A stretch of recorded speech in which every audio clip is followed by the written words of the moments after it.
saya juga akan bersaksi bagaimana Tuhan mengangkat saya menjadi gembala.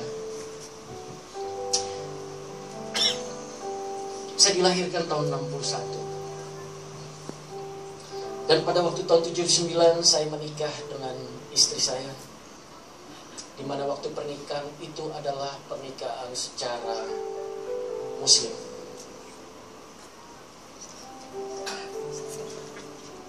Istri saya ketawa.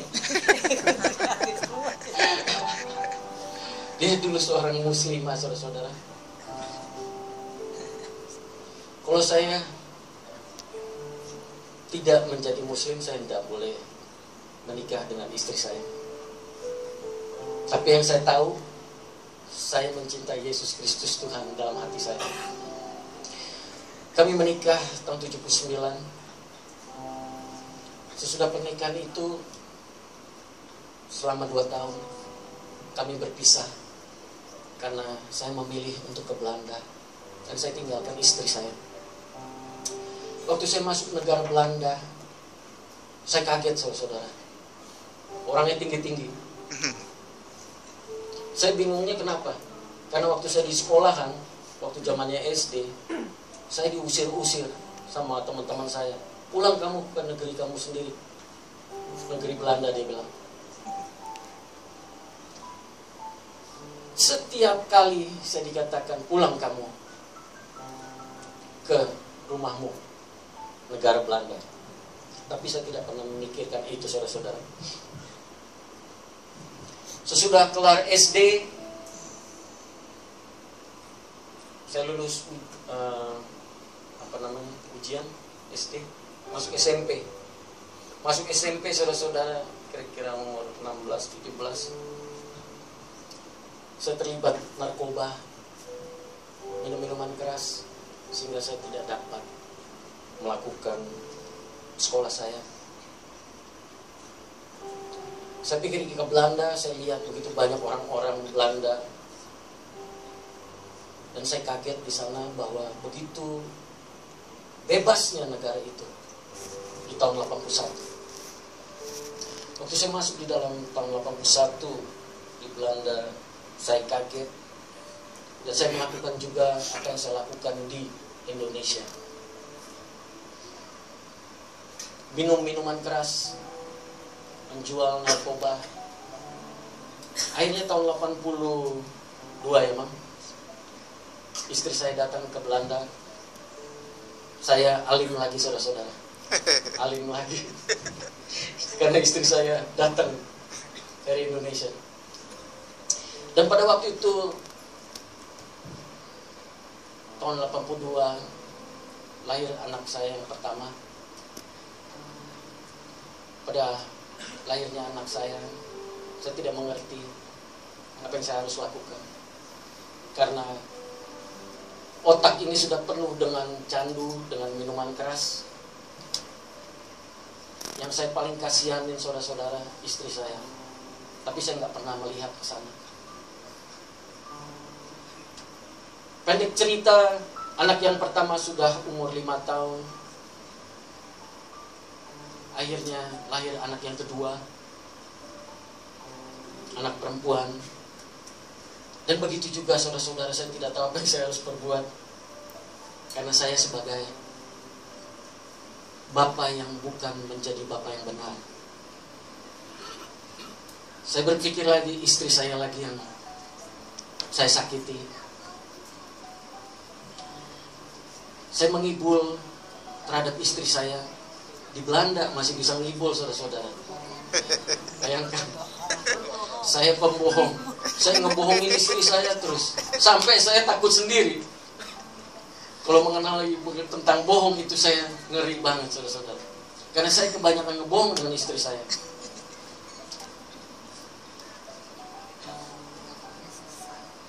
Karena bohong itu adalah sudah gaya hidup saya untuk membohongi istri saya.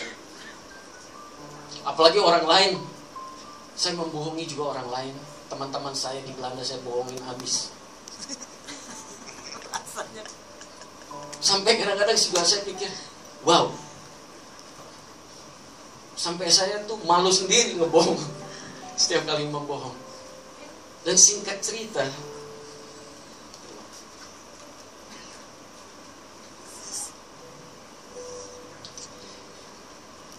jadi kalau saya sudah membohong terus, saudara-saudara mungkin istri-istri pernah ngalamin juga ya kalau dibohongin suami ya. Pernah nggak? Siapa yang belum pernah dibohongin sama suami? Betul juga ya? Saya rasa semuanya pernah dibohongin sama suami ya. Karena ini kehidupan pada waktu kita belum bertobat ya saudara-saudara. Jadi kira-kira tahun 1996, bayangkan tahun 81 sampai 1996 berarti sudah 15 tahun ya di Belanda. Saya bingung, kok saya kerja nggak kaya-kaya saudara-saudara. Saya udah ngibulin istri saya, malah nggak kaya. Malah kerja saya terus banyak kerja, tapi kok nggak ada duitnya. Jadi kira-kira tahun 1996 saya pikir, toh saya sudah pecandu, saya sudah menjual barang-barang yang tidak, barang-barang yang tidak berguna. Tahun 1996 saya ketemu teman dari Indonesia, dia katakan begini, Pak Teddy, ada barang nggak yang namanya obat ekstasi? Saya bilang ada. Dan saya lakukan itu saudara-saudara. Kira-kira saya kirimnya begini. Ada kurir dari Indonesia datang 3 orang 4 orang ke Belanda, kita suruh bawa dia. Setiap kali begitu saudara-saudara. Dan kalau saya pikir-pikir itu sudah 2 miliar butir yang saya jual ke tempat ini, ke Indonesia. Dan tahun 1996 saya pikir saya bawa sendiri di badan saya pakai jas yang panjang saudara-saudara, saya suruh jahit yang baik-baik, rapi-rapi 16.000 di badan saya. Pada waktu saya dari Belanda menuju Indonesia, saya tidak dikasih langsung dari Schiphol ke Indonesia, tapi saya harus singgah di Hong Kong. 2 hari saya di Hong Kong saudara-saudara. Begitu saya dapat telepon, dia bilang lampu hijau bisa masuk Indonesia. Jadi saya masuk ke Indonesia. Begitu saya masuk ke Indonesia di Jakarta, lewat semua bebas. Barang-barang terjual habis. Baik. Barang-barangnya terjual habis, tapi duitnya nggak kelihatan saudara-saudara. Karena apa? Karena saya sudah menabur ngibul, bohong. Ternyata saya dibohongin sama orang lain. Apa yang saya tabur? Ternyata saya tuai juga.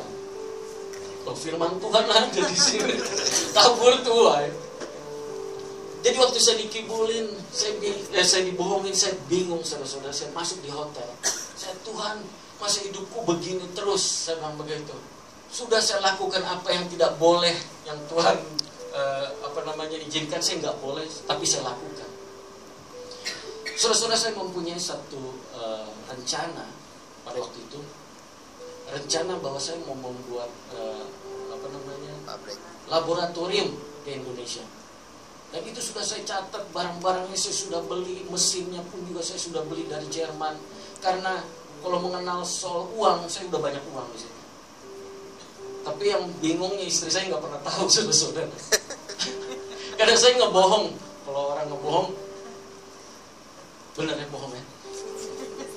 Pasti dia nggak tahu, namanya dibohongin ya tentu nggak tahu ya saudara-saudara. Jadi saya berpikir begitu, saya beli barang-barang, alat-alat segalanya, dan saya kenapa saya mempunyai niat untuk membuat satu laboratorium? Karena saya kenalan dengan satu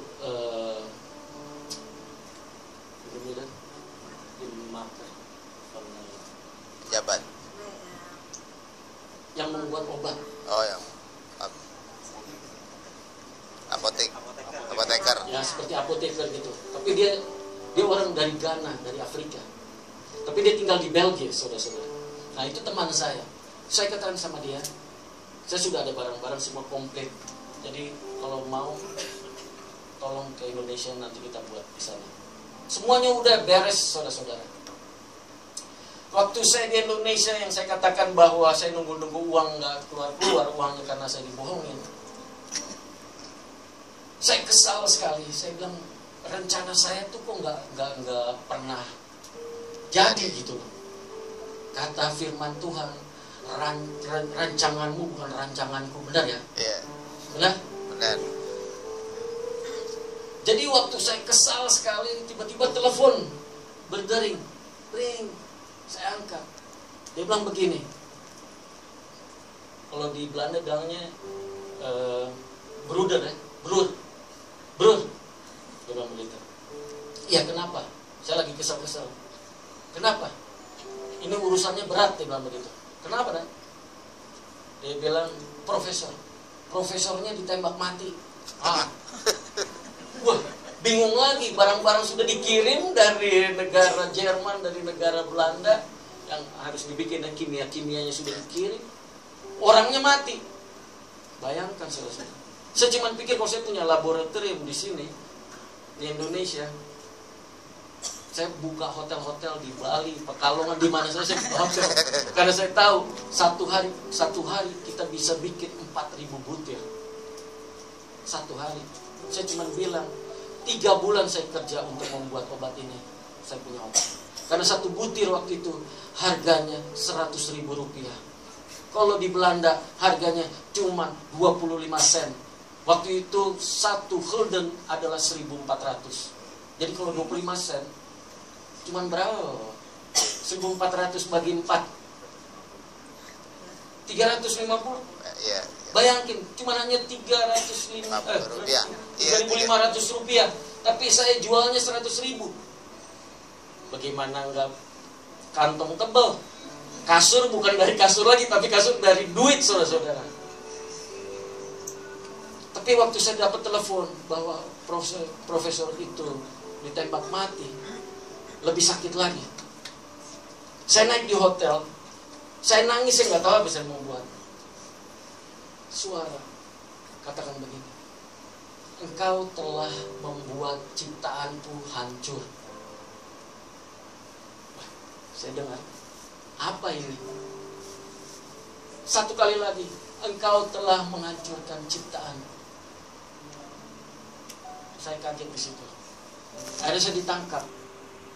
Saya ditangkap bukan sama polisi, tapi saya ditangkap sama Roh Kudus, Bapak-bapak Ibu. Saya tersungkur, saya katakan, Bapak, Tuhan. Waktu itu saya belum relasi betul-betul sama Tuhan ya. Cuman hanya percaya saja. Saya katakan, Tuhan, kenapa? Tuhan menciptakan kita, betul? Waktu saya menjual obat-obat itu, saya menghancurkan setiap orang. Karena obat-obatan itu menghancurkan otak kita. Tapi puji Tuhan pada waktu itu, obat-obatan itu bukan obat-obatan sintetis, itu asli banget. Tapi ya namanya ketagihan ya bisa hancur pikiran kita ya, saudara-saudara. Jadi saya bilang, saya minta ampun. Saya pulang ke Belanda. Sampai di Belanda, istri saya bilang, mana?